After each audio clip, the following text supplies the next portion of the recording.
Merci d'être venus si nombreux à cette conférence. Je suis Agnès Rousseau, je suis journaliste pour le site d'information indépendant Basta Mag. Cette soirée est organisée par 350.org, Attac et les éditions Actes Sud en partenariat avec Basta et Mediapart, à l'occasion de la sortie en France du dernier livre de la journaliste et essayiste Naomi Klein, Tout peut changer, capitalisme et changement climatique. Comme vous le savez sans doute, Paris accueillera en décembre 2015 la future conférence des Nations Unies sur le changement climatique. Et ce sommet international sera une étape décisive après plus de 20 ans de négociations internationales sur le climat. Et ce sera surtout un moment important de conscientisation et de sensibilisation à ces enjeux en France. Les émissions de gaz à effet de serre continuent à augmenter. Les pays pollueurs renoncent à toute politique ambitieuse. Et nous, citoyens, on les regarde capituler, sans doute trop accaparés par d'autres problèmes individuels et collectifs que nous jugeons plus urgents. Nous savons ce qui se passe, nous savons ce qui va arriver si nous ne faisons rien, nous savons aussi ce qu'il faut faire, du moins dans les grandes lignes, même si tout reste à construire, et nous avons les moyens de le faire. Les États européens n'ont-ils pas mobilisé un tiers du PIB européen en 2008 pour sauver les banques ? Ils ont fait un chèque en blanc aux banques, qui heureusement ne l'ont pas utilisé. Si on l'a fait pour sauver notre système financier, pourquoi ne pourrait-on pas le faire pour faire face aux plus grands périls auxquels nous sommes aujourd'hui confrontés ? Le livre de Naomi Klein est un livre d'alerte. Il invite à sortir du déni, à faire face à ce problème que l'on considère souvent comme trop abstrait ou trop lointain. Il invite à comprendre ce déni et à comprendre le lien entre notre système capitaliste, l'exploitation de notre monde et le changement climatique. Il pointe l'immense responsabilité de notre génération, une responsabilité à laquelle nous aurions sans doute préféré échapper. Ça pourrait sembler écrasant, voire un peu flippant, mais le livre de Naomi Klein est aussi un livre d'espoir. Il montre à quel point ce qui nous attend peut être exaltant. Comment la crise du climat peut devenir un précieux catalyseur dont le monde a tant besoin. Il ne s'agit pas seulement d'adapter nos comportements individuels, il nous revient de susciter la plus importante mobilisation de tous les temps, de repenser le monde, de poser les bases d'une nouvelle civilisation. De quoi donner du sens à nos engagements, à nos mobilisations et à nos vies. La bataille pour la transition, pour la transformation radicale de nos sociétés a commencé. Les mobilisations sociales pour la justice climatique ont ouvert la voie. C'est maintenant que tout commence. C'est maintenant que nous avons besoin de convaincre qu'il n'est plus possible d'attendre et de tergiverser. C'est maintenant que nous avons besoin de souffle et d'inspiration. Nous espérons que cette soirée y contribuera. Nous allons laisser la parole à Naomi Klein dans un premier temps, puis nous aurons quelques intervenants, Jacques Lingard de Mediapart, Maxime Comte d'Attac et Geneviève Azan, également d'Attac, qui remettront aussi les choses en perspective par rapport à la situation française. Je vais laisser 2 minutes la parole à la personne d'Attac Campus et je voudrais juste en préalable remercier l'université Paris 1 Panthéon-Sorbonne qui nous accueille aujourd'hui.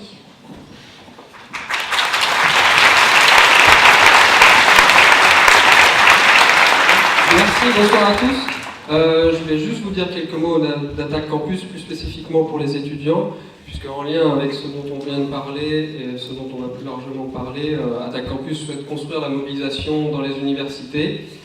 Et donc on invite tous les étudiants à nous rejoindre et on va faire circuler des feuilles pour que vous puissiez vous inscrire si vous avez envie de participer à ça avec nous et à organiser d'autres événements dans les universités sur la question. Alors, I'm going to have to speak in English, and I apologize for that. I first want to thank all of the organizers, all of the wonderful groups that came together to make this evening possible.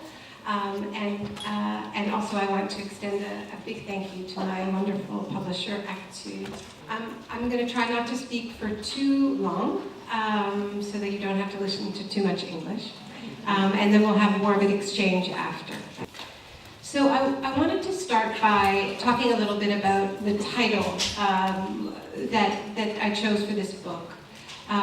which was actually quite difficult. We went through many, many titles and changes, and it wasn't like my first book, No Logo, which I had the title before I'd even written a word. This one was hard. What I ended up with in English, This Changes Everything, and a similar but slightly more hopeful title in French, Tout peut changer, is really a decision about where to start the conversation about climate change in 2015.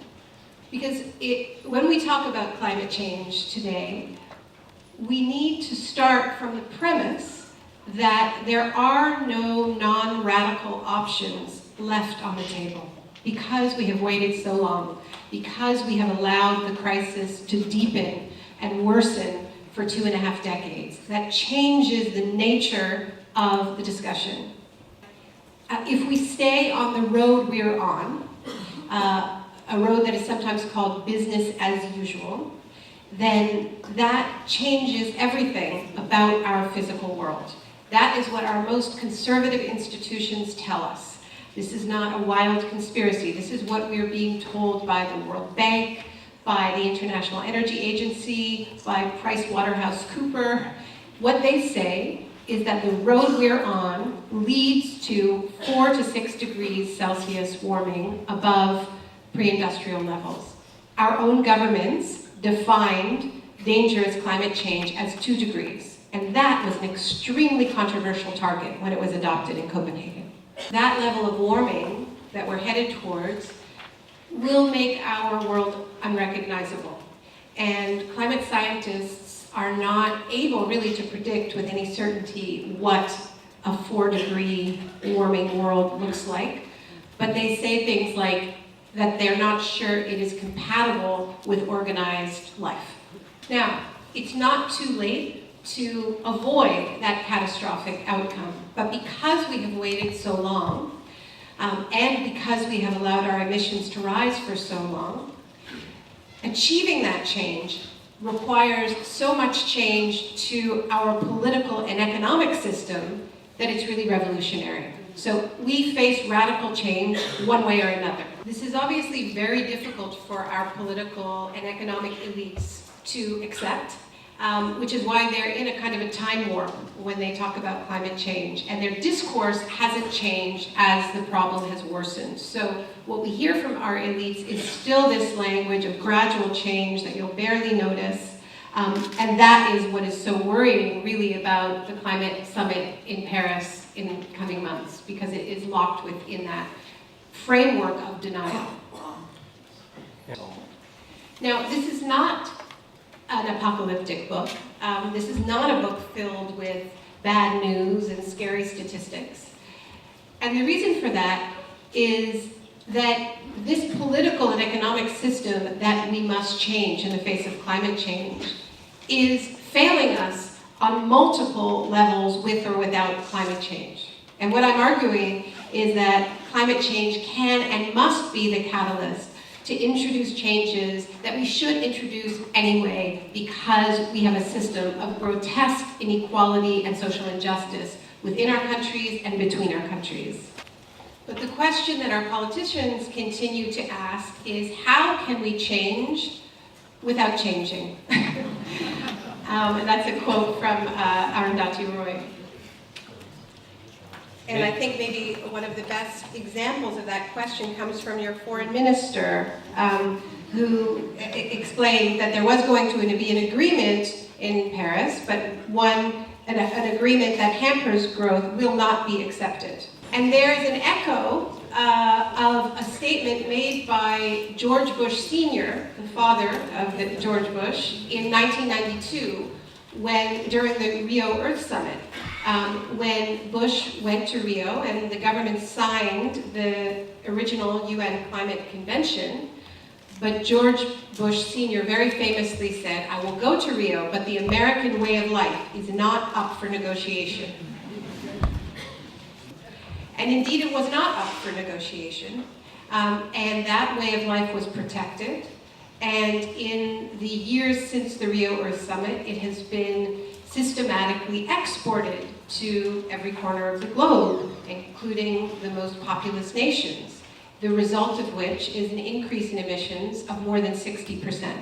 So the argument I make in the book is that if we want to understand why we have failed so catastrophically to rise to the challenge presented by climate change, the best explanation really is this fact of historical bad timing. By which I mean that this challenge landed on the laps of our governments at the worst possible moment in human evolution, that moment being the late 1980s and early 1990s, the ascendant moment of the neoliberal project. So it's not only that this American way of life was being exported under the banner of globalization, this very, very wasteful model of both consumption and production, because of course the globalization model, what was really at its heart, was the liberation of capital to seek out the cheapest possible means of production, to devalue production as much as possible. And we knew at the time that that meant seeking out the cheapest labor and the most exploitable labor on the planet. But I think what we understood less was that it also meant seeking out the cheapest everything on the planet, and the cheapest energy is dirty, deregulated coal. So when we see images of people in Beijing choking on their version of economic growth, children of 4 years old, 6 years old, going to school and preschool with masks over their faces, decorated with cartoon characters, this is the result, the direct result of that economic project. That is not something we can separate ourselves from. We are intimately entwined in that process. In the book, I quote a Swedish academic named Andreas Malm, and he just wrote an essay in which he described climate change as the atmospheric expression of a class war. So, on the one hand, emissions rise. On the other hand, this ideology, which in France was sometimes described as the pensée unique, advanced a set of policies that were uniquely incompatible with the things that our politicians should have been doing in the face of the climate crisis. Now, we all know what these policies are. It's boring to even list them, but they are privatization, deregulation, cuts to the public sphere, sometimes called austerity, low taxes for the rich and corporations, all locked in under corporate free trade deals. So what I do in the book is go through how each of these pillars of the ideological project present a direct barrier to the kinds of actions we need in the face of the climate crisis, and together form this kind of a immovable wall. And this has been masked by the depoliticized discourse around climate change that has been championed for far too long by large green groups that say that this is not about the left and right, not about ideologies, we're all in this together. No, we're up against a logic, we're up against a system, it has a name, and we need to name it, and we need to unmask it, and we need to confront it. So I'm going to very quickly go through these policies, because I want to have lots of time for discussion, but think about it. Privatization, okay? So in these very years, the 1990s, these key years when our governments are negotiating the Kyoto Protocol, are negotiating a path towards emission reduction, they're selling our energy systems, our airlines, our rail systems, our public transit. All of these sectors have fossil fuels at their heart.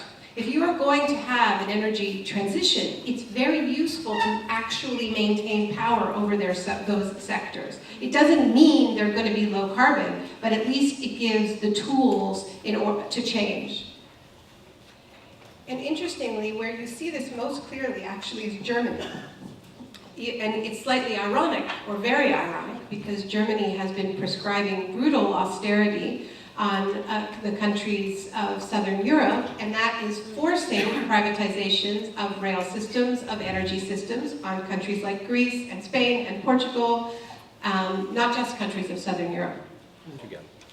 So, but meanwhile, in Greece, meanwhile, in Germany, there has been this quite amazing process called Energiewende, where Germany has been transitioning its energy system very quickly towards renewable energy. But this has only been possible because in hundreds of cities and towns, residents have voted in movements from below to take back their energy grids from the private companies that took them over in the 1990s. So you also have an obvious conflict with the logic of deregulation, that in this era, the political fashion was to cut back government regulations to liberate capital.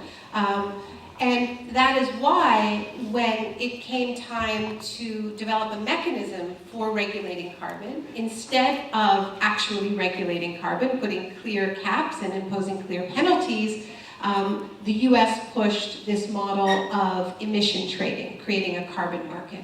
Now, interestingly, when the Kyoto Protocol was being negotiated, European governments, including the French government, strongly resisted the idea of creating a carbon market and said that this would be akin to leaving the climate crisis to the law of the jungle. Now, Europe lost that power struggle because they wanted the US to sign the Kyoto Protocol, so they gave up. The US didn't sign the Kyoto Protocol, and Europe became the laboratory for the disaster that is emission trading. Now, obviously, the pillar of the neoliberal project that is the attack, the endless attack on the public sphere that you, of course, experience here so directly in France, even here so directly in your public universities, that is incompatible with the sorts of huge investments that we need to make in the face of this existential crisis. Obviously, if we are going to take this crisis seriously, we need to invest in the public sphere to transform our energy systems.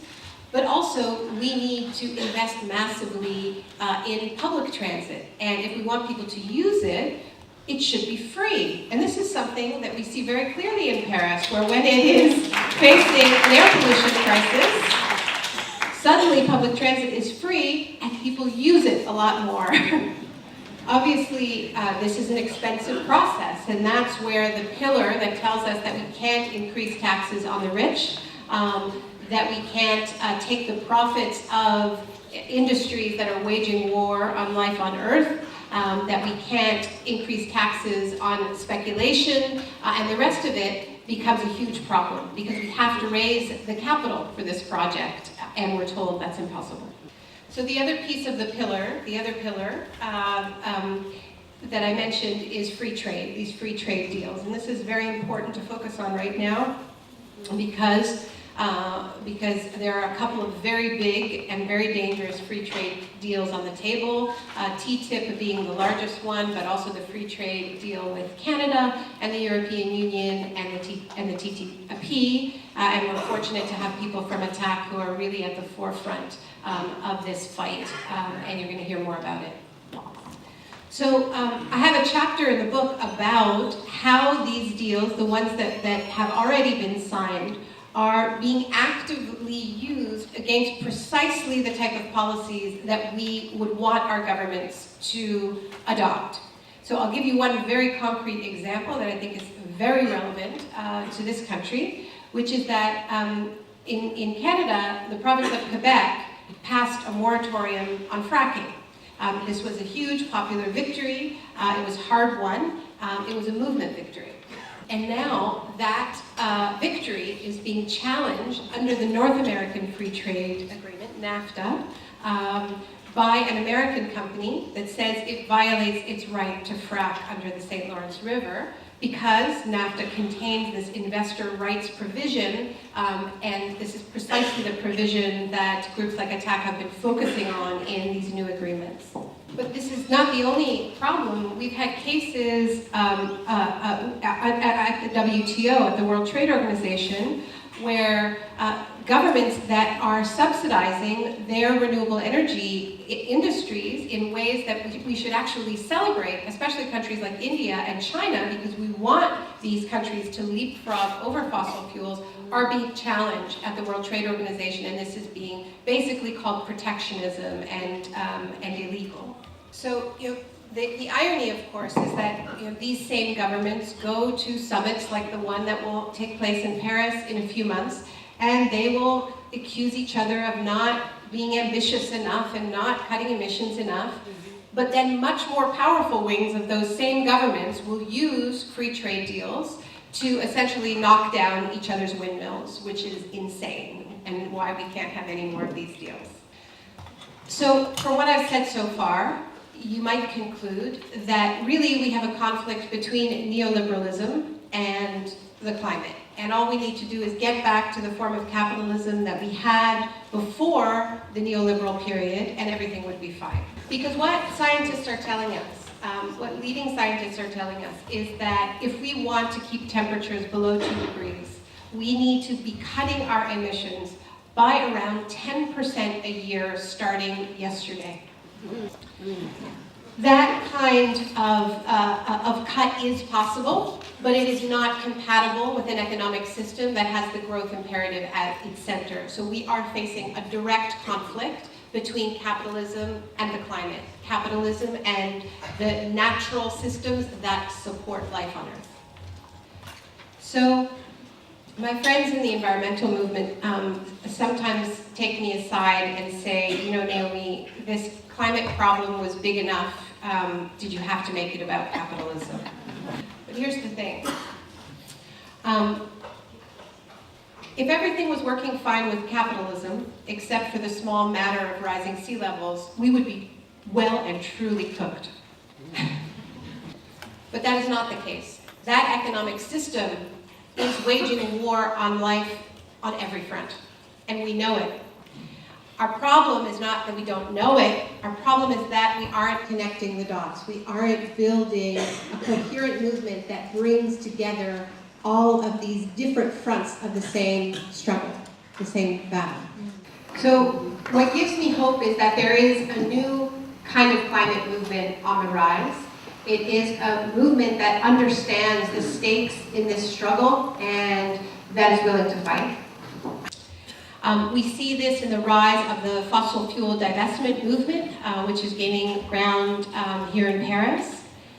We see it in the global rise of what in the book I call blockadia, all of these fronts where people are resisting extreme extraction, whether it's fracking or tar sands or mountaintop removal, coal mining. These are movements that are really going after the source of the problem, and at the same time are advancing alternative ways of living, alternative ways of being on this planet. One of the best quotes in the book comes from my friend John Jordan, who's here tonight, who's an incredible activist and theorist and dear friend, who talks about resistance and alternatives being the twin strands of DNA. And more, I think our movements are realizing that and acting. So at the same time, as this new climate movement is on the rise, and we saw it on the streets of New York this past September when 400,000 people marched, you're going to have to do better than that. But at the same time, the movements against austerity are also on the rise, particularly here in Europe, with the electoral victory of Syriza, the rise of Podemos in Spain, and Blockupy across Europe. So this is a moment, and the fact that the climate movement is happening in Paris is a huge opportunity for all of these movements to come together and for us to have a single conversation about the world we so desperately need. So since Wall Street collapsed 8 years ago, you have been told, we have all been told, that climate change is an issue that we can no longer afford to care about. That first we have to deal with the crisis, and then we can deal with the environment. That has it exactly backwards. Responding to the climate crisis rising to our historical moment and our profound historical responsibility is the way out of the economic crisis, is the only way out. It lights the pathway for us and shows us how we can create millions of well-paying jobs. And I'm not just talking about green jobs in the traditional sense of putting up solar panels. I'm talking about all of these parts of our economy that are already low carbon and are under systematic attack. These are sectors like all of the caregiving professions, overwhelmingly dominated by women and immigrants, low-paid work, unpaid work that needs to be recognized, including recognized through a mechanism like a basic income.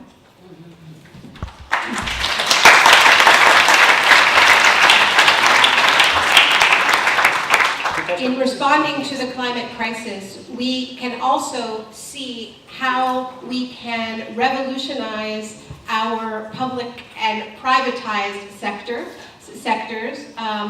not just by resisting privatization, but by building a radically more decentralized, cooperatively owned energy systems, transit systems, and redefine democracy for a new age. We obviously need to do the same in our agriculture system, and the movements in France, which France has one of the most vibrant local food movement in the world, needs to be at the center of this conversation of what a grassroots, democratic, empowering response to climate change looks like. So we can talk more about the details later on. But there's a group in the United States called Movement Generation, and they're in the Bay Area of San Francisco, and they've organized communities of color, people of color, and engaged them with the climate issue. And they have a slogan. The slogan is, transition is inevitable, justice is not. So in 9 months, we're gonna have a conference here in Paris, and there's gonna be a vision for change that is proposed from on high. A vision of transition that is going to be about nuclear energy, that is going to be about privatized water, that is going to be about GMOs. And it is absolutely critical that we spend the months between now and then getting extremely clear on what justice looks like, because it doesn't look anything like that. Thank you.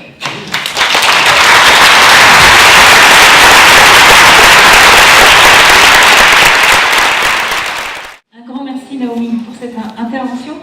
Je vais laisser la parole à Maxime Comte d'Attaque et à Jacqueline Garde de Mediapart pour quelques minutes pour une petite mise en perspective sur la situation française et les mobilisations qui se préparent.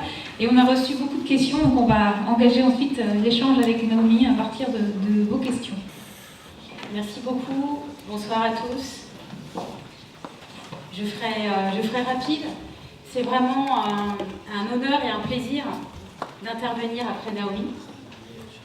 Sur ce livre important, vraiment, je le pense, tout peut changer, qu'il faut vraiment avoir lu le plus possible d'ici la fin de l'année, parce que c'est une contribution, je pense, majeure, à la fois au lien entre le capitalisme et les dérèglements climatiques, mais aussi à ce que implique la lutte contre le dérèglement climatique en termes de quel rapport on a à la vie, aux enfants, à la nature, aux espèces. Et c'est pour ça aussi un livre profondément émouvant. Et voilà, il a toutes ces qualités-là réunies en un seul ouvrage. Il y a cette idée forte que tout peut changer, qu'explique Naomi. Tout peut changer à cause et grâce, comme elle l'explique, au climat. Tout doit changer, mais force est de constater qu'aujourd'hui, tout ne change pas encore. Et qu'il existe une dichotomie intense et chaque jour plus choquante, je trouve, entre d'un côté le savoir que nous avons aujourd'hui sur le dérèglement climatique, ses causes liées à l'activité humaine, dichotomie avec l'existence d'alternatives concrètes dès aujourd'hui disponibles, alternatives concrètes au modèle de développement et de croissance que nous connaissons, et en même temps la réalité des décisions prises tous les jours par la puissance publique, par les industries, par le monde de la finance, mais par nous-mêmes aussi, individus.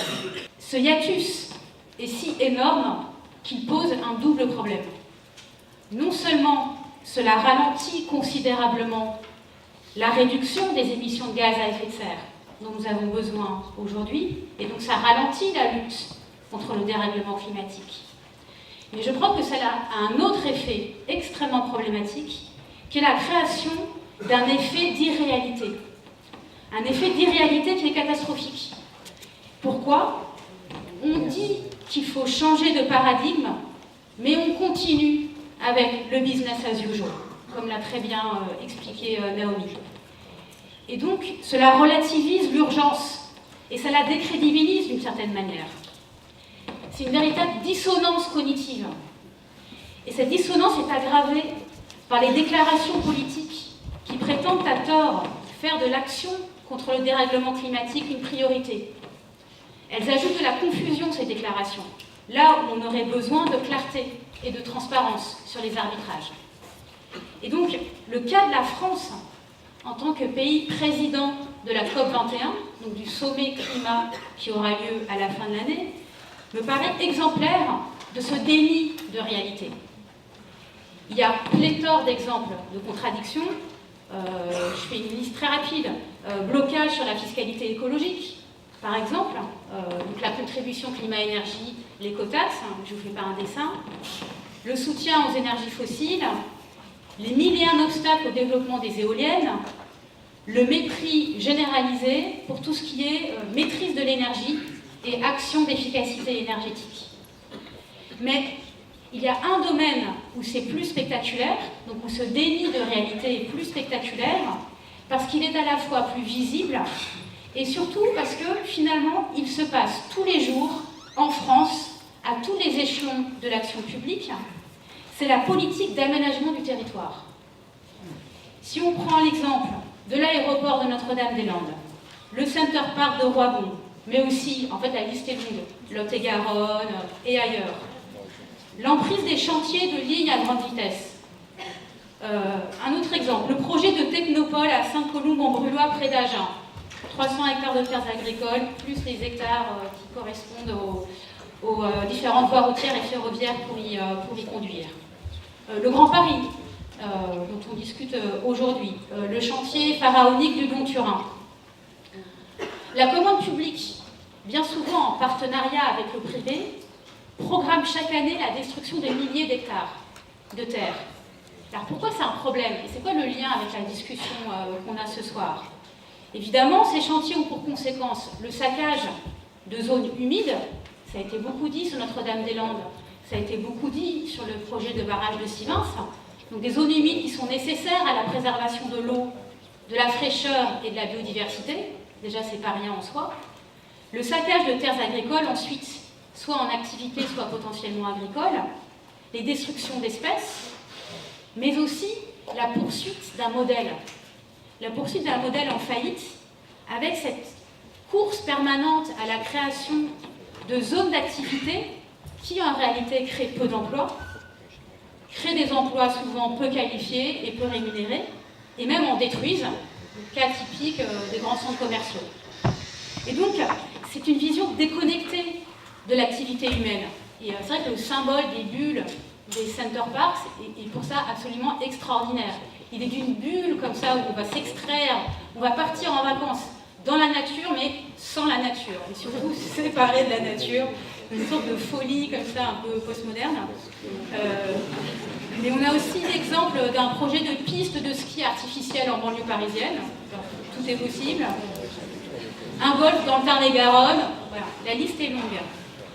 Qui illustre une vision, au fond, anthropocentrique, consumériste et complètement prédatrice de l'écosystème.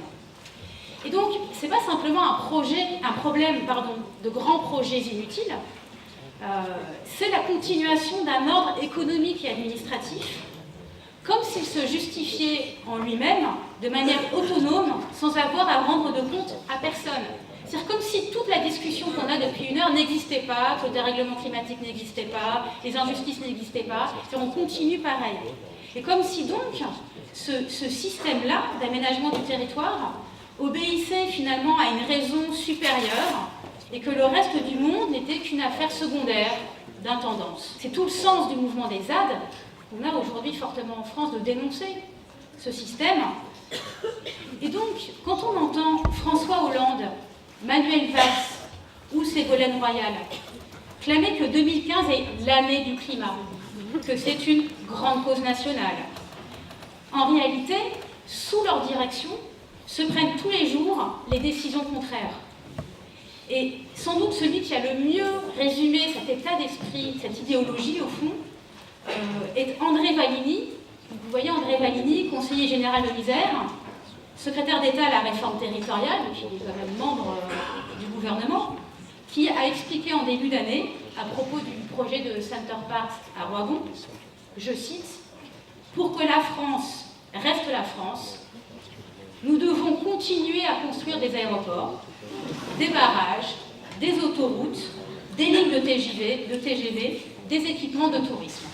Pour que la France reste la France. » Et donc, en conclusion, je vais terminer là-dessus, juste pour dire que voilà, cette dissonance cognitive, ce hiatus entre discours et pratique, encore une fois quotidienne, est aussi un défi pour le journalisme aujourd'hui contemporain. Et je dis ça parce qu'il y a eu récemment un édito dans le Guardian de Alan Rusbridger, le rédacteur en chef du Guardian, le journal britannique, qui expliquait l'importance cruciale du dérèglement climatique comme sujet aujourd'hui pour nous, et aussi à quel point c'est difficile d'en parler en tant que journaliste, et qu'au fond, il faut modifier sa logique professionnelle, sa manière de travailler pour en parler, sa conception de l'actualité. Pour réussir à mettre en une le climat, il faut changer complètement son rapport à l'actualité, qui est sans doute la colonne vertébrale idéologique la plus déterminante pour un journaliste. Et le livre de Naomi trace une voie, finalement, une manière, une réponse journalistique. Comment on parle de ça? Elle, sa manière, c'est de mêler enquête, reportage, récit personnel et de faire un livre, donc quelque chose qui reste finalement. Et donc, sur le climat, il est nécessaire d'enquêter, mais ça ne suffit pas. Et je dis ça en tant que journaliste à Mediapart, un journal qui place l'investigation vraiment au sommet de l'art d'informer. Mais en fait, il y a aussi besoin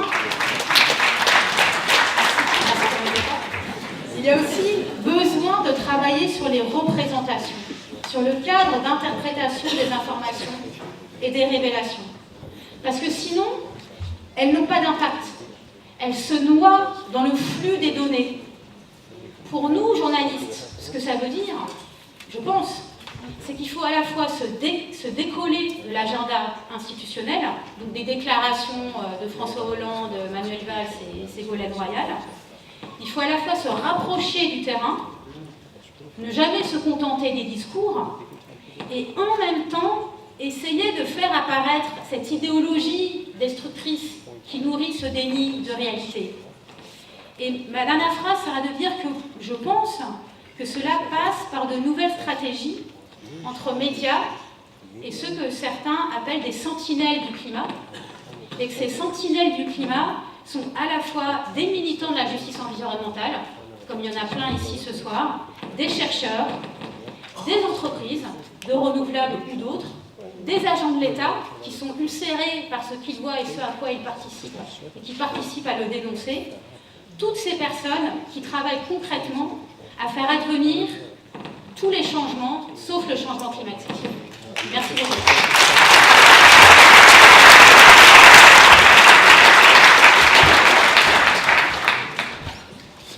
Bonsoir à tout le monde. C'est également un grand honneur et un grand plaisir d'être ici à cette table et avec vous, car je pense vraiment que ce livre marquera une génération militante, une génération d'activistes sur le climat ou de sympathisants, de gens qui s'intéressent sur le climat, comme No Logo a marqué ma génération qui est venue à l'engagement militant avec le mouvement intermondialiste à la fin des années 90. Il cristallise vraiment en finalement quand même beaucoup de pages, et il cristallise vraiment les raisons et le cheminement de beaucoup d'entre nous, de militants qui, comme moi, comme beaucoup de membres d'Attac, n'étaient pas initialement sur cet engagement-là de la lutte contre les dérèglements climatiques, mais qui y sont venus petit à petit et qui y sont venus ces 10 dernières années. Et ce basculement de toute une génération de militants qui étaient plutôt centrés sur les grands agendas du commerce international, de la finance, et qui se mettent à suivre les dérèglements climatiques, c'est pas simplement pour venir avec leur propre agenda, c'est pour tenter de travailler les deux en même temps, les deux comme le fait Naomi. J'ai la tâche ce soir d'expliquer rapidement qu'est-ce qu'on peut attendre de la conférence climat de Paris de la fin de l'année, et donc d'expliquer ce que sont des attentes légitimes par rapport à ces négociations et les raisons pour lesquelles il faut qu'on prenne le temps et qu'on investisse sur la construction d'un véritable mouvement pour la justice climatique. François Hollande annonce vouloir laisser sa trace dans l'histoire à travers une conférence et un accord qu'il annonce comme historique. On peut rigoler, et la première fois que je l'ai entendu dire ça, j'ai aussi souri comme vous, ou sinon on peut se rendre compte qu'également en 2009, déjà, à Copenhague, ce devait être une conférence historique. Elle intervenait juste après l'élection d'Obama, juste après les engagements du G8 de l'Aquila en Italie, et Copenhague fut présenté comme le sommet de la dernière chance, celui qui devait sauver le climat. Et le retour de bâton a été relativement terrible, parce qu'on a tous contribué à cette histoire-là, directement ou indirectement, et Copenhague a substitué la sidération à l'espérance et la résignation à la mobilisation. Et du coup, tout mon propos, c'est d'essayer de partir de cet exemple-là, de s'en souvenir, pour amener à plus de modestie, plus de lucidité, mais qui dit plus de lucidité ne dit pas moins d'ambition. Et être lucide vis-à-vis des dérèglements climatiques et des négociations actuelles implique de reconnaître que ces négociations ne sauveront pas le climat. On ne sauvera pas le climat à Paris, pas plus qu'on l'a sauvé à Copenhague. Ou en tout cas, on ne le sauvera pas dans les négociations. Parce que les négociations n'ont pas débuté à Paris, elles ne débuteront pas à Paris. Nous avons aujourd'hui le texte de base des négociations en train de se faire. Depuis que ces négociations existent, comme Naomi l'a dit, les émissions de gaz à effet de serre ont augmenté de 60% en 20 ans. Alors il est bien entendu toujours possible de se battre sur la place des virgules dans le texte. Il est toujours possible de se battre contre les propositions les plus inacceptables. Mais il n'y aura rien dans ce texte, dans ce document-là, qui permette réellement aujourd'hui de changer la donne en matière de climat. Par exemple, l'option qui est largement développée dans le texte, le livre de Naomi, visant à laisser 2/3 ou 3/4 des réserves d'énergie fossile dans le sol, parce que ce sont les faits scientifiques qui l'exigent aujourd'hui, cette option-là ne fait pas partie du texte de négociation. Il ne faut pas penser que les négociations sauveront le climat parce qu'aucun pays n'est à la hauteur des enjeux. L'Union européenne n'est plus le leader, a perdu tout leadership climatique, et les pays du Sud, soit parce qu'ils manquent d'ambition, soit de pouvoir d'influence, n'auront pas la réelle possibilité de transformer les négociations. Ces négociations ne sauveront pas le climat parce que les négociations dépendent de réalités économiques et géopolitiques qui noient les défis climatiques sous d'autres considérations. Ces négociations, parce que les promoteurs du business as usual sont puissants et entretiennent l'illusion selon laquelle il serait possible finalement de lutter contre les dérèglements climatiques sans ne rien changer, font que ces négociations ne permettront pas, de notre point de vue, d'être à la hauteur des enjeux. Et également, mais ça a été développé par Naomi et j'y reviendrai pas plus précisément, parce que les politiques de libéralisation et d'investissement bloquent toute possibilité réelle de transition écologique, de transition énergétique et sociale. Et donc faire preuve de lucidité nécessite de se rendre compte qu'il n'y aura pas d'accord contraignant à la hauteur des enjeux et juste à Paris à la fin de ces négociations. Et ce sont les trois termes qui sont les exigences du mouvement pour la justice climatique. Il n'y aura pas d'accord contraignant parce que les États-Unis n'en veulent pas et d'autres puissances n'en veulent pas non plus. Il n'y aura pas d'accord à la hauteur des enjeux et tout le monde en convient aujourd'hui, y compris l'équipe de négociation française, parce qu'il ne satisfera pas aux exigences et aux objectifs de réduction d'émissions de gaz à effet de serre tels que les fixent les scientifiques du climat. Et enfin, si accord il y a, il ne sera pas juste. Les financements qui sont sur la table aujourd'hui ne sont pas à la hauteur des enjeux et les gouvernements se tournent vers les multinationales et le secteur financier, pourtant à l'origine de la crise climatique, pour financer la lutte contre les dérèglements climatiques. Une anecdote, semaine dernière, réunion du Green Climate Fund qui vient de décider qu'il était possible, sur la base de ces financements de climat, de continuer à financer les centrales au charbon à l'échelle internationale. Faire preuve de lucidité, c'est également reconnaître que l'avenir du climat donc, ne dépend pas des seules négociations de l'ONU sur le changement climatique.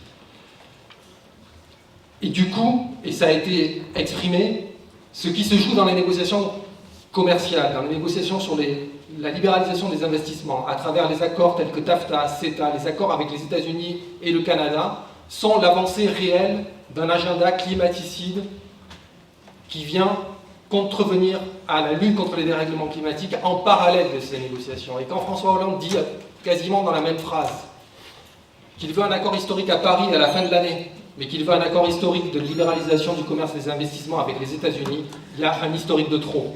Et entre TAFTA et climat, il faut choisir.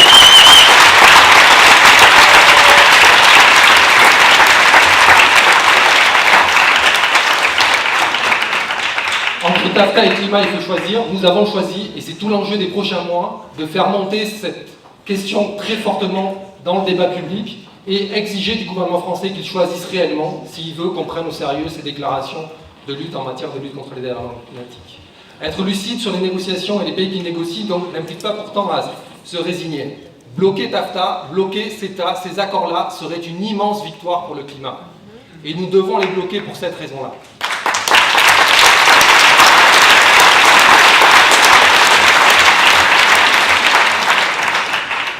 Prendre au mot les engagements d'exemplarité de François Hollande et du gouvernement français en matière de lutte contre les dérèglements climatiques implique de gagner toute une série de batailles dans l'année. Nous devons obtenir la fin des subventions aux énergies fossiles. Nous devons obtenir l'abandon des projets nocifs pour le climat, aéroports, autoroutes. Je ne vais pas répéter ce qui a été dit. Et nous devons également faire avancer cette bataille clé pour le désinvestissement des énergies fossiles. Et donc je vous invite, à ce titre-là, pour ne pas faire plus long, à lire la tribune que Naomi, Bill McKibben et Nicolas Héranger, pas présent ce soir, viennent de publier dans Le Monde cet après-midi, pour expliquer en quoi le mouvement pour le désinvestissement des énergies fossiles est absolument clé si nous voulons déconstruire les forces qui aujourd'hui empêchent toute lutte véritable contre les dérèglements climatiques. Notre pouvoir d'agir ne se réduit pas à bloquer les projets climaticides. Et il est beaucoup plus important qu'on l'imagine, et je vais finir avec quelques idées. Comme ce fut le cas pour toutes les grandes victoires sociales, y compris la sécurité sociale, et nous devrions revisiter comment on a obtenu la sécurité sociale dans l'histoire, la transition écologique et sociale sera le fruit d'une riche histoire d'expériences alternatives et citoyennes qui s'inscrivent dans la construction d'un rapport de force sociale et politique de longue haleine. Et donc du coup, ces milliers d'innovations sociales et écologiques mises en œuvre dans nos quartiers et nos territoires pour vivre mieux, pour habiter mieux, pour manger mieux, pour se déplacer mieux, construisent le monde de demain et font réellement partie de l'agenda de transformation que nous voulons mettre en œuvre. Être lucide, ça impose forcément d'être radical, Naomi l'a expliqué. Être lucide, c'est être ambitieux. Ne nous limitons pas à appeler les gouvernements à agir face au dérèglement climatique. Ne nous limitons pas à appeler les gouvernements récalcitrants à passer à l'action.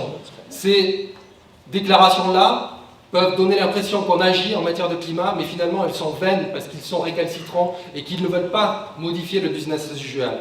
Et donc du coup, avoir l'ambition, c'est imposer notre propre agenda, nos propres grilles de lecture, nos propres solutions. Et nous le ferons à travers les mobilisations que nous allons renforcer d'ici à Paris, notamment les week-ends des 30 et 31 mai et des 26 et 27 septembre, qui sont des journées de mobilisation internationale. Nous le ferons à travers les manifestations et actions de désobéissance civile de masse que nous allons organiser à Paris en décembre, et auxquelles vous êtes bien entendu toutes et tous invités, notamment pour avoir le dernier mot et ne pas être spectateur de la fin des négociations, ne pas être simplement dans le commentaire et dans l'attente d'un accord, mais être réellement acteur et pouvoir scander ce qu'est la véritable lecture de l'accord qui sera fait à Paris et de ce qui doit être mis en œuvre dans les semaines et les mois suivants pour réellement être à la hauteur de la lutte contre les dérèglements climatiques.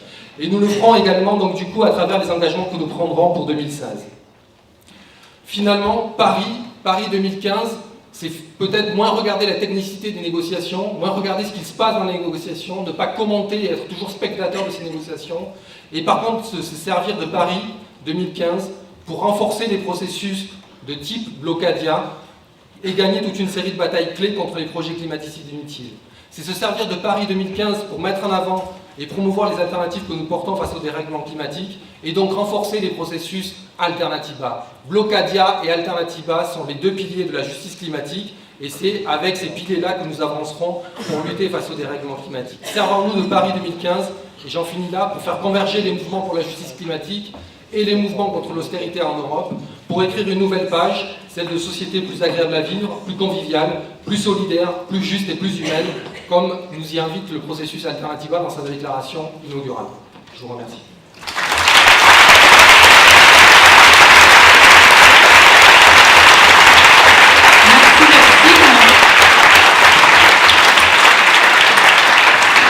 Merci Maxime, merci Jade. On va à Naomi. Alors, il y a eu beaucoup de questions qui sont arrivées ici. Vous n'êtes pas obligé de les écrire en anglais, je précise. Ça simplifie pas forcément notre travail. Alors, je vais essayer une petite synthèse de quelques questions. On va en poser quelques-unes. Une première qui revient, c'est quand est-ce que vous vous présentez aux élections, Naomi? Il y a beaucoup de questions sur qu'est-ce qu'on peut faire chacun, qu'est-ce qu'on fait, comment on s'organise, comment peut-on toucher l'opinion publique mondiale, comment agir localement sur un enjeu mondial, et puis est-ce qu'on peut encore attendre quelque chose des politiques, et quelles actions concrètes peut-on mener au quotidien. Donc ça fait un gros paquet, je vais vous laisser répondre déjà à cette première question. Et une question quand même qui autour de ça, c'est l'action non violente suffit-elle, vu la situation de crise, et doit-on envisager d'autres méthodes?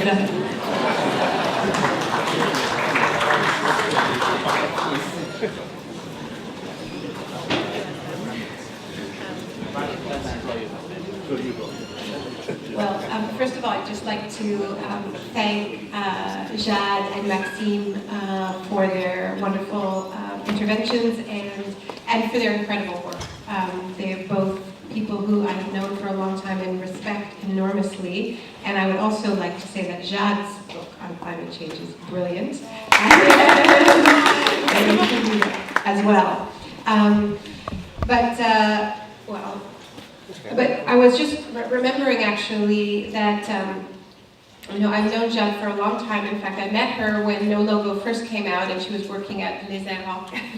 And, I get this question sometimes from journalists of like, well, when did you start caring about climate change? And the truth is, this is the same conversation we've been having for a long time, which is essentially about the insane role that consumption plays in our lives. It's another way of looking at it. We now understand the stakes are even higher than we knew, but it's such an honor to be part of this movement with you for so long. So when I published No Logo all those years ago, and it's very embarrassing that media outlets in France keep running pictures of me from 15 years ago. When I would give talks about No Logo, the first question was always, what can I buy?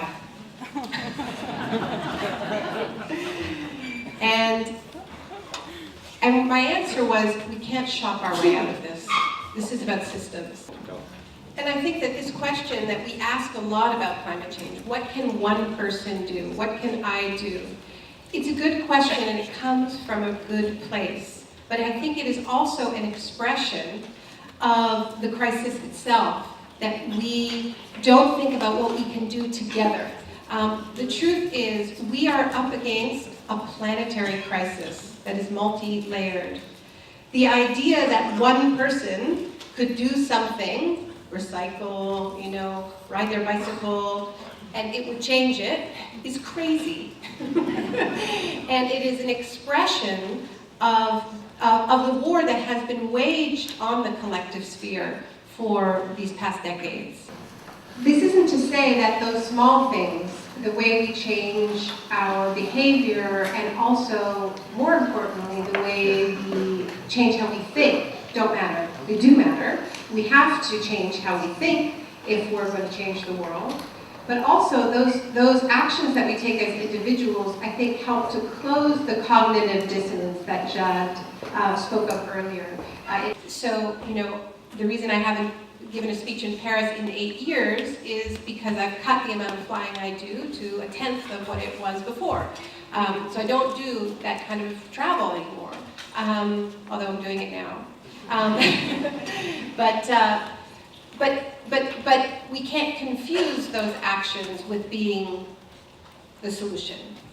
But this is why I find it so exciting that we have this wave of climate activism that comes out of that desire to do more than simply act as individuals. I think that the fossil fuel divestment movement is an expression of that, and so are these movements that we're calling Blockadia, where people are stopping fracking in their backyard, or an oil pipeline, or an airport. These are things that we can only do in community, in groups of people.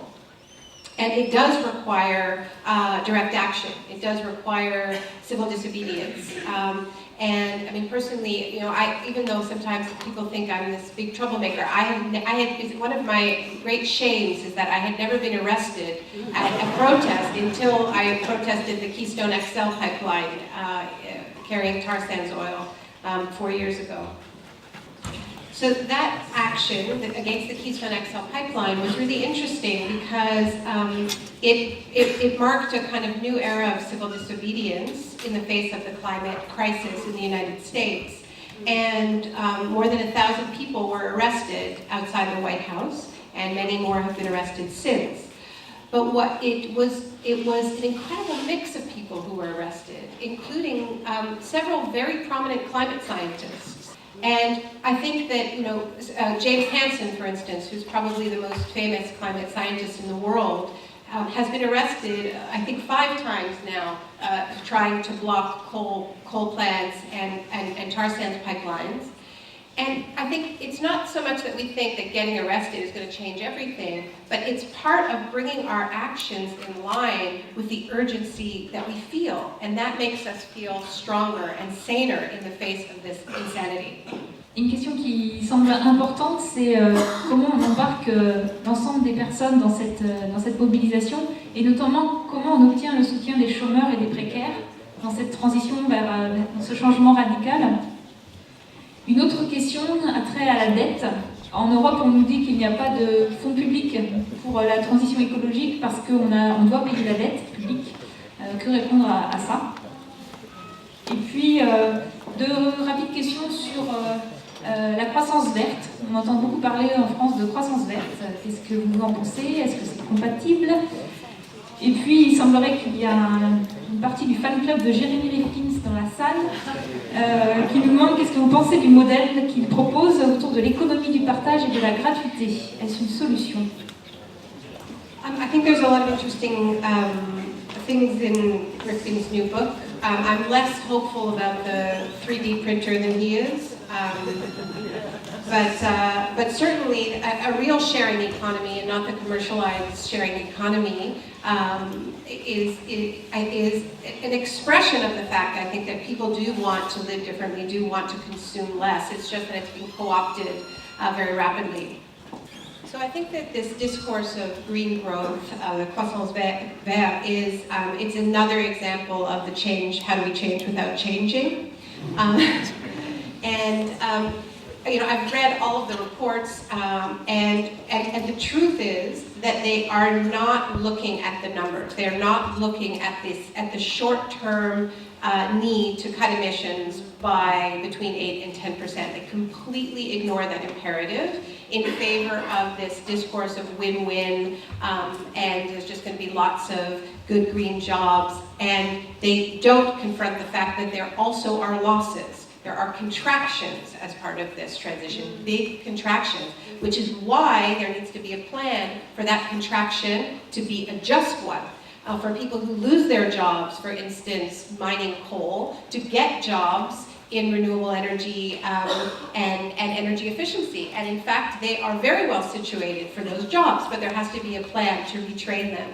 And there are going to be huge losses from some of the most powerful businesses in the world. And that's the fact that is always glossed over in this green growth discourse. The question about the lack of public funds, I mean, this is a choice not to have funds for this transition. It's the result of a choice not to go where the money is. And, you know, I have a long list in the book of all the ways in which we could raise the money to pay for this transition. And much of it is familiar, and the reason why I focus on ideology is because the problem is not that we don't know where the money is. The problem is that we have an ideological barrier and a huge power imbalance at the moment telling us we can't get that money. But so, I mean, the obvious places to get the money, as Maxime said, you start by eliminating fossil fuel subsidies. You can impose a progressive carbon tax. You can impose a luxury tax to make sure that you don't just pass the bill for the transition onto an already extremely stressed working class and unemployed class. And this is what a lot of the green policies have done. And that is why they were rejected as soon as the economic crisis hit. Because it is true that a lot of green policies passed the bill on to consumers, and when people found themselves in economic crisis and they had just bailed out the banks, they didn't feel like bailing out the fossil fuel companies, nor should they. This is, to be honest with you, one of the reasons why I have a lot of hope for the fossil fuel divestment movement. I think the movement is important because it puts economic pressure on fossil fuel companies. But my greater interest is that it's delegitimizing the profits of the fossil fuel companies. And the next step in that argument, as far as I'm concerned, is that we, the public, need to get those profits to pay for the transition. It's not enough to just separate ourselves from the profits. We need to take those profits to pay for the mess made by these companies.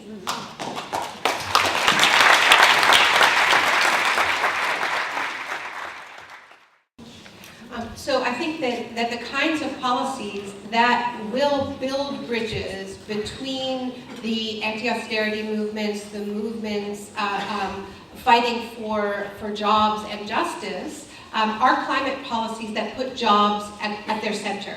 And in the UK right now, there's a very good, strong campaign calling for 1 million climate jobs.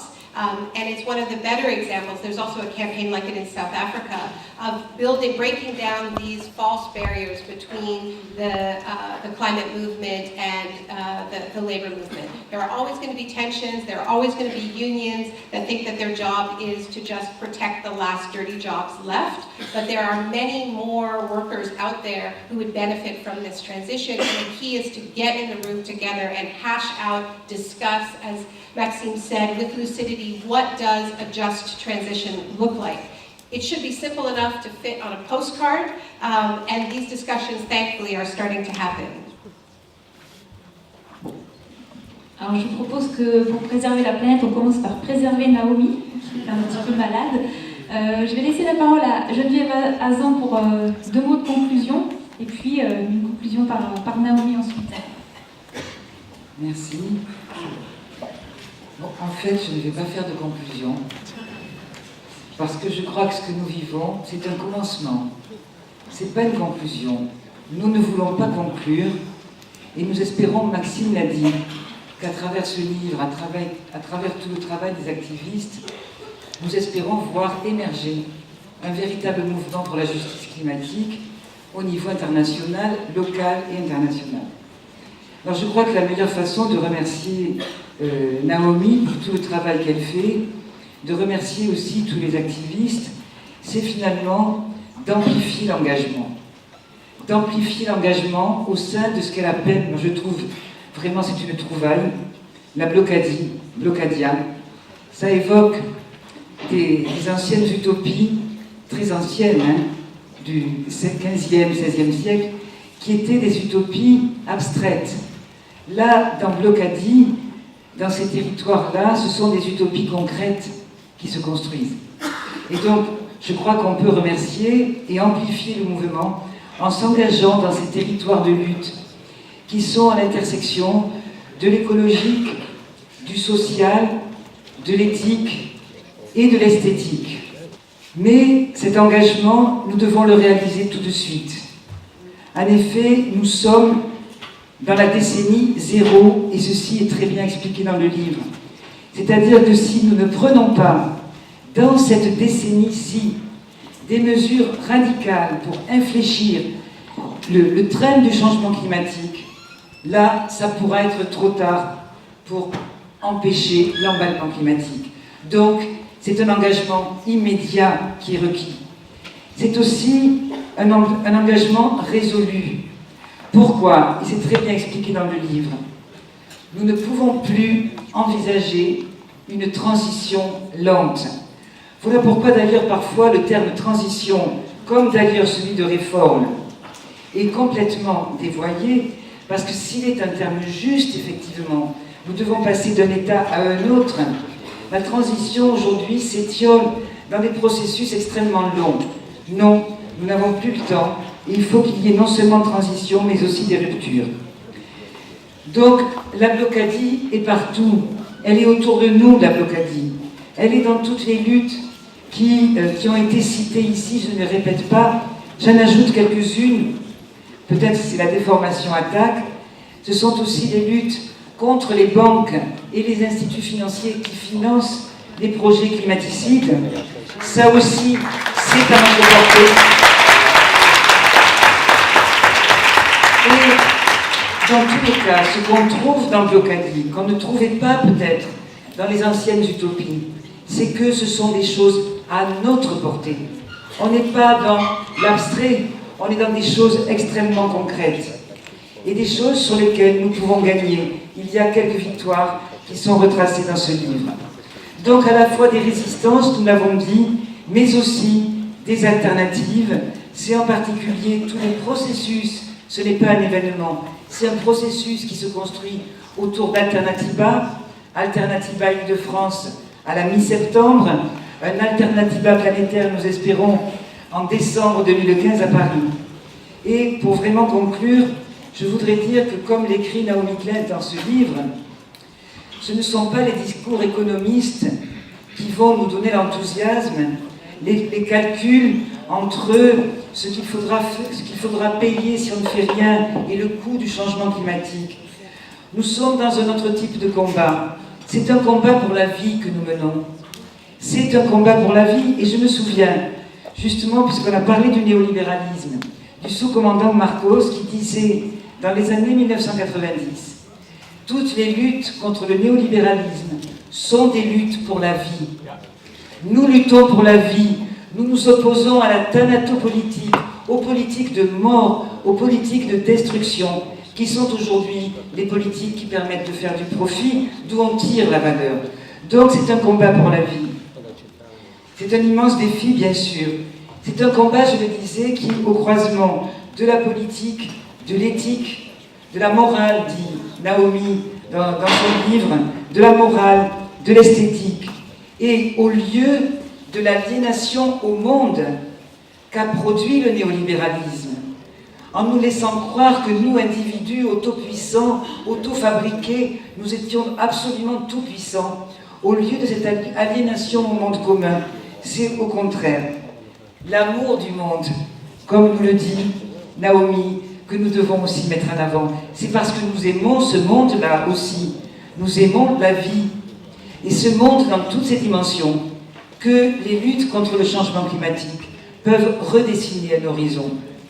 Peuvent redessiner un horizon à la fois pour agir et pour penser. Et nous sommes dans une université. Je sais qu'il y a des générations jeunes ici. Et je pense justement que ce nouvel horizon de vie, de pensée, de réflexion et d'action, ça doit être un combat aussi enthousiasmant que celui qui fut celui de la fin du XIXe siècle, autour de ces grands idéaux qu'on avait appelés le communisme. Je parle des idéaux, je ne parle pas de la réalisation qui a été faite. Eh bien, je pense que nous sommes à ce moment-là aussi dans notre histoire. Et nous savons que même si c'est dur, même s'il y a des menaces absolument terribles, nous savons que l'humanité, souvent dans les moments les plus terribles, a toujours laissé ces étincelles de vie à partir desquelles on a pu reconstruire. Donc voilà, c'est un message d'espoir que nous donne ce livre, et je crois que c'est celui-là qu'il faut qu'on transmette.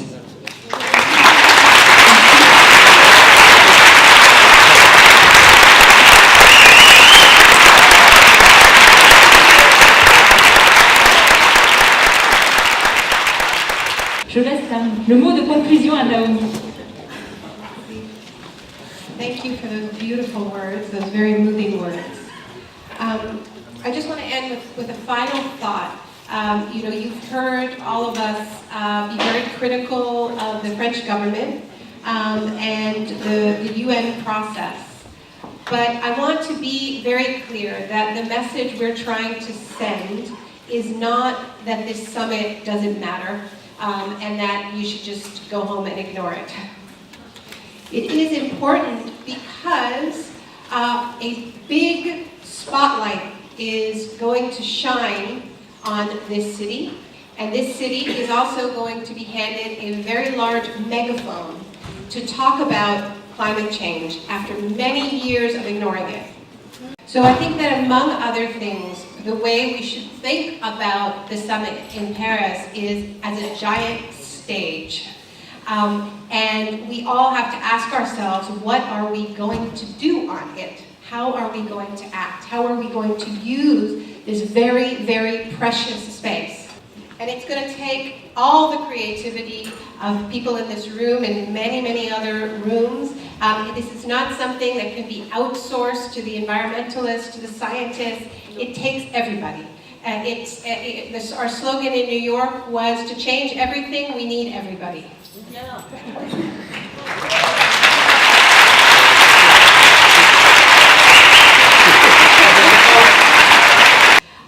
So I end the book with a conversation I had with Alexis Tsipras a couple of years ago. And I asked some friends in Athens, what should I ask Tsipras when I meet him tomorrow? And my friend said, ask him, history knocked, did you answer? So history is knocking at your door, Paris. You must answer. We all must answer.